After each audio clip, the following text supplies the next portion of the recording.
違うんだ。Punten, Mamang. このジョルノ・ジョバーナには夢がある。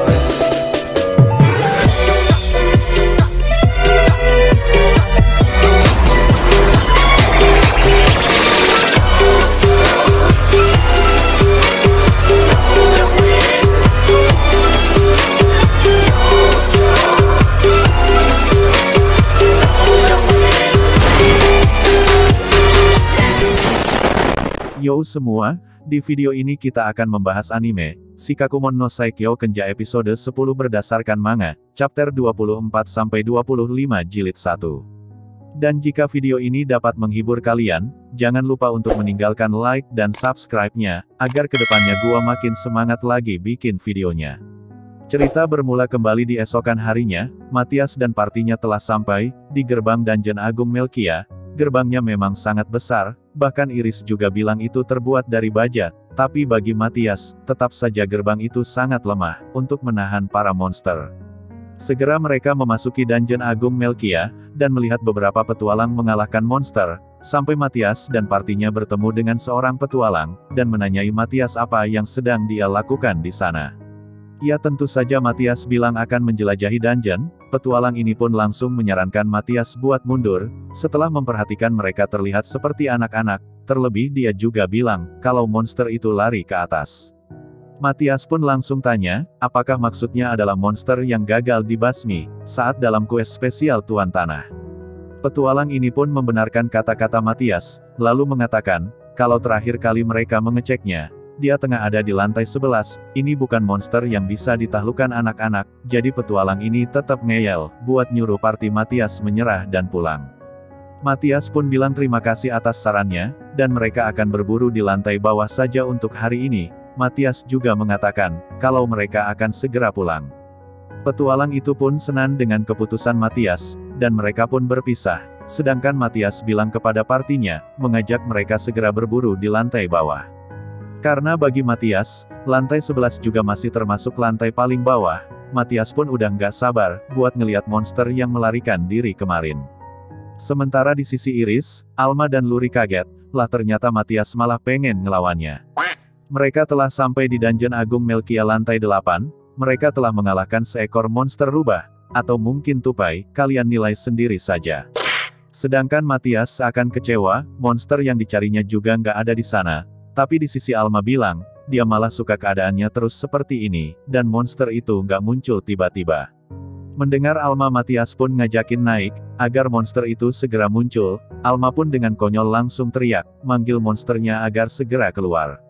Scene berpindah ke dungeon lantai 11, di sana pun mereka nggak merasakan energi monster yang kuat. Tapi entah mengapa, di suatu arah Luri merasa, bahwa ada monster yang cukup kuat.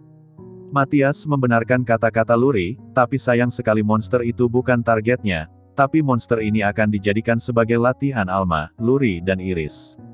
Mereka pun segera menghampiri tempatnya, terlihat seperti burung phoenix di sana. Alma pun bilang kalau burung itu terlihat gede, tapi bagi Iris, itu terlihat seperti bayi naga. Biasanya mereka akan mengatakan, kalau mustahil melakukannya tanpa Matias. Tapi kali ini Luri berbeda, menunjukkan semangatnya, untuk mengalahkan monster burung itu. Mereka bertiga pun mulai membuat strategi, jadi karena ini adalah monster yang bisa terbang, akan terasa sulit untuk mengincarnya, jadi Alma dan Luri berencana, untuk mematahkan sayapnya, lalu menanyakan apa dampaknya kepada Iris jika nggak bisa terbang. Iris menjawab kalau monster naga itu berbeda, mereka masih bisa terbang dengan menggunakan sihir, tapi bagi monster biasa, akan sulit terbang jika kehilangan sayapnya. Matias pun melihat strategi mereka, tapi mereka nggak membuat rencana cadangannya, tapi ya sudahlah, Matias akan mengajarinya nanti. Mereka pun akhirnya mulai menyerang, Luri mulai membuat panah, dan Alma pun langsung menembakkannya. Tapi sayang sekali, panah itu nggak mempan, dan burung yang menyadari posisi mereka, langsung terjun bersiap memberi serangan balasan. Tapi di sana masih ada Iris, Iris pun langsung mengayunkan tombaknya, menghalau cakaran monster burung ini, kuku kaki ini pun terpotong, bahkan sempat membuat ekspresi kaget di wajah monsternya. Iris pun terlihat kesal karena hanya mengenai ujungnya, tapi jika tombak Iris mengenai monster itu, dijamin kakinya akan langsung putus. Sedangkan di sisi Luri masih nggak mau nyerah, dan mencoba kembali, membuat panah yang bisa melumpuhkan sayap monster itu. Alma pun mengambil anak panahnya, dan langsung menembakkannya. Hasilnya pun tepat mengenai monster, dan kali ini menimbulkan dampak terhadap monster itu. Burung ini pun terjatuh, lalu Luri mengatakan kepada Iris, kalau tanahnya sudah diperkuat, jadi Iris bisa memakai kekuatan penuhnya. Iris pun terlihat senang, dan langsung bersiap-siap. Iris langsung melancarkan kekuatan penuhnya, mengayunkan tombak menghajar burung ini, sampai monster ini terdorong. Tapi Matthias langsung teriak kepada Iris, bilang kalau di depannya ada dinding dungeon, sedangkan kalau dia sampai menabrak dengan kecepatan seperti itu, maka ia akan terpental. Tapi semua ucapan Matthias telat, Iris sudah terpental dari dinding dungeon. Alma dan Luri pun sempat khawatir dengan keadaan Iris, tapi Iris baik-baik saja. Sedangkan di sisi Iris, malah tanya bagaimana keadaan monsternya. Ya seperti yang kita lihat, monster ini kocar-kacir, nggak menyisakan satu bahan murni sekalipun, bahkan gambarnya aja sampai disensor. Tapi yang penting pembasmiannya selesai, meski yang tersisa hanya tengkoraknya saja. Mereka pun melanjutkan penjelajahan, menuju lantai 18, tapi sayang meski sudah sampai sejauh itu, mereka nggak menemukan satu monster kuat pun. Akhirnya Matthias memutuskan, untuk segera kembali saja, dan menjual hasil tangkapan mereka ke serikat. Mereka pun sampai di Guild Melkia Brand, dan berkata mau menjual bahan mentah. Resepsionis di sini sempat ngomel, karena mereka tetap pergi ke dungeon, meski telah ada banyak monster kuat yang muncul. Ya seperti yang kita harapkan dari Matthias, dia berkata kalau nggak bertemu monster kuat sama sekali, bahkan bahan mentah yang mereka dapat juga tidak banyak. Iris pun di sini langsung minta maaf sama Matthias. Resepsionis pun langsung tanya bahan mentahnya, dan setelah Matthias mengeluarkannya, resepsionis malah terkejut, setelah melihat sihir penyimpanan milik Matthias, terlebih mengetahui rangka yang mereka bawa. Resepsionis langsung tanya, dari mana Matthias dapat tengkorak ini? Matthias pun tentu jawab dapat dari dungeon. Resepsionis pun dengan gugup langsung berpamitan, akan pergi sebentar dulu. Singkat ceritanya, dia menelepon kepala cabang, agar segera datang ke guild. Nggak lama kemudian kepala cabang pun datang, lalu bertanya sekali lagi, dari mana Matthias dapat bahan itu. Matthias pun bilang mereka dapat di lantai 11, kepala cabang langsung tanya, kenapa mereka pergi ke sana? Matthias pun bilang, karena mereka dengar ada monster kuat yang lepas, mereka berniat mencarinya, tapi nggak ketemu meski dah sampai di lantai 18. Kepala cabang langsung diam, lalu di sisi percakapan Luri dan Alma bilang, kalau pada akhirnya monster terkuat yang mereka lawan adalah burung itu, selebihnya adalah kroco, bahkan mereka hancur dalam satu serangan Iris, jadi bahan mentahnya gak bisa dia ambil. Kepala cabang pun nampak stres, dengar monster yang bahkan gak bisa dikalahin oleh para petualang tingkat atas, tapi dikalahin oleh 4 bocah ini. Resepsionis langsung menyuruhnya agar tenang. Dan Matthias langsung tanya, apakah monster dari kues Tuan Tanah adalah burung itu? Kepala cabang pun mengatakan kalau itu benar. Matthias langsung bilang kalau ini semua pasti salah. Kepala cabang pun langsung menyela kalau itu benar, nyatanya ada monster kuat di lantai 18. Dia pun langsung tanya, apakah Matthias benar-benar mengalahkannya? Hanya dengan anggota 4 orang saja. Matthias pun dengan wajah lempeng jawab, kalau yang ngalahin monster itu adalah para waifunya. Kepala cabang pun langsung menganggap mereka melebihi seekor monster atau semacamnya. Gak lama kemudian mereka sudah tenang, walau bagaimanapun kues itu sudah diselesaikan, lalu akan membeli semua bahan mentah Matthias. Mereka juga akan bilang kepada Tuan Tanah, dan party Matthias juga akan mendapatkan imbalan. Singkat ceritanya, mereka pun memberi laporan kepada Tuan Tanah, bahwa Iris, Luri dan Alma menaklukkan monster itu, dan Matthias sebagai ketuanya hanya diam sebagai support. Matthias pun merasa mereka sudah salah paham akan sesuatu, tapi ya sudahlah, berhubung mereka sudah dapat cuan, mereka berniat mencari tempat makan. Mereka pun makan dengan meriah, tampak menikmatinya, lalu berniat kembali ke penginapan. Pertanyaan gua, kapan terakhir kali mereka mandi? Tapi dalam perjalanan Matthias merasakan sesuatu. Matthias pun mengubah arah jalan mereka, lalu berbicara melalui komunikasi pikiran. Berkata kalau sedang diikuti oleh 2 kelompok, kelompok pertama lemah tapi memiliki perlengkapan untuk misi penangkapan. Sementara di sisi Luri tanya, dari mana Matthias tahu sedetail itu? Matthias bilang, kalau mereka juga bisa tahu jika pakai sihir deteksi pasif. Tapi kelompok kedua ini terasa nggak berbahaya, makanya Matthias mutusin, buat nemuin mereka terlebih dulu. Matias pun menyuruh mereka diam dan mengikutinya. Matias mengaktifkan sihir konseling, dan dalam sekejap mereka menghilang, menghadap kelompok kedua itu. Dua orang ini pun langsung tanya, apakah dia benar Matias apa bukan? Tapi Matias berkata, bahwa mereka harusnya memperkenalkan dirinya dulu, sebelum menanyakan nama orang lain. Mereka pun memberitahu, kalau mereka termasuk petualang, yang menjalankan misi tidak resmi. Matias memahami akan hal itu, lalu menjawab, bahwa dirinya memang benar Matias. Matias langsung tanya apa tujuan mereka, dan di sisi petualang ini, malah bilang kalau Matias hebat, seperti yang sudah dirumorkan, bahkan bisa mengetahui mereka dalam jarak sejauh itu. Mereka pun mulai memberitahu tujuannya, untuk memberikan surat dari serikat, atas perintah penangkapan Matias dan partinya, berdasarkan perintah Tuan Tanah.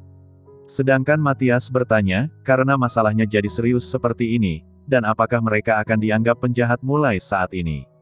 Petualang ini pun menjawab kalau itu tidak mungkin, lebih tepatnya dia nggak bisa melakukan hal seperti itu di publik, tapi sepertinya dia hanya mengincar Matias.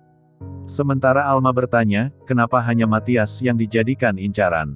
Mereka pun mengatakan kalau ada dua alasan, yang pertama karena mereka berhasil mengalahkan monster yang nggak bisa dikalahin Tuan Tanah. Saat ini dia tengah malu memperlihatkan wajahnya, sedangkan alasan keduanya, karena Tuan Tanah menganggap Matias yang paling lemah.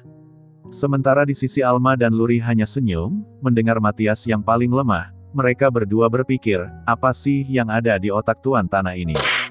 Petualang ini pun bilang, kalau laporan yang ia terima, mengatakan Matias hanya sebagai healer, terlebih lagi tanda crash keempat yang dimiliki oleh Matias. Akhirnya Matias pun ngerti, dia akan dijadikan sandera, agar Tuan Tanah bisa memanfaatkan partinya.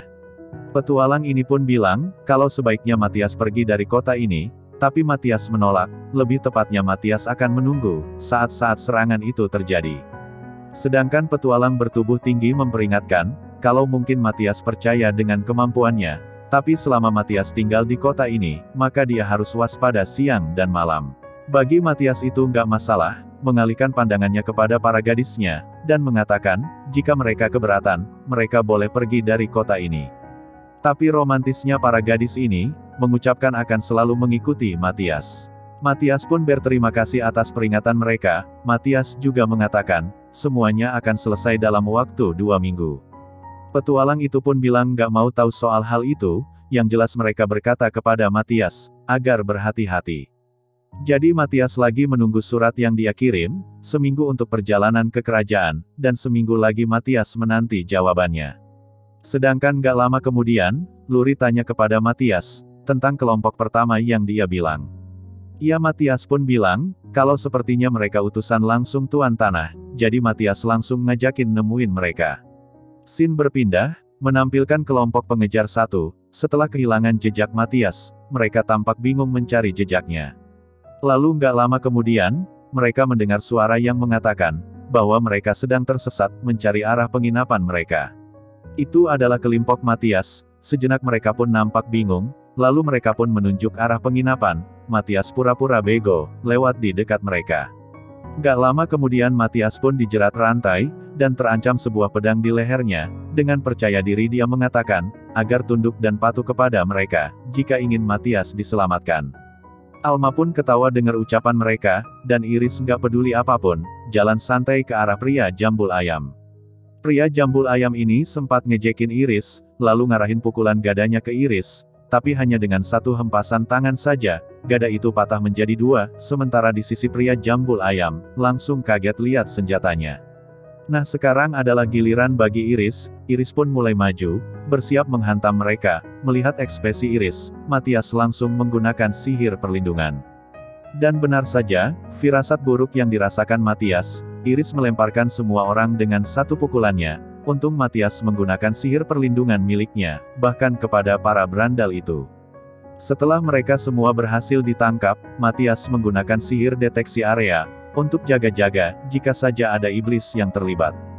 Kesimpulan yang diambil Matias, jelas sekali kalau kematian Tuan Tanah sebelumnya, adalah ulah seorang iblis. Kemudian seminggu telah berlalu, surat dari Raja telah sampai. Matias pun membukanya, dan di dalamnya hanya tertulis, kalau Matias harus datang di dungeon lantai 2. Dan mungkin cukup sekian untuk pembahasan kali ini. kita akan lanjutkan ceritanya di video berikutnya. Jika video ini dapat menghibur kalian, jangan lupa untuk meninggalkan like dan subscribe-nya, agar kedepannya gua makin semangat lagi bikin videonya. Dan jika ada salah kata selama pembahasan mohon dimaafin, dan gua, Senku Anime, pamit nidurin diri, lalu biarin Mamang Diablo yang nutup videonya. 久しぶりの現世です。せいぜい楽しむとしましょうか。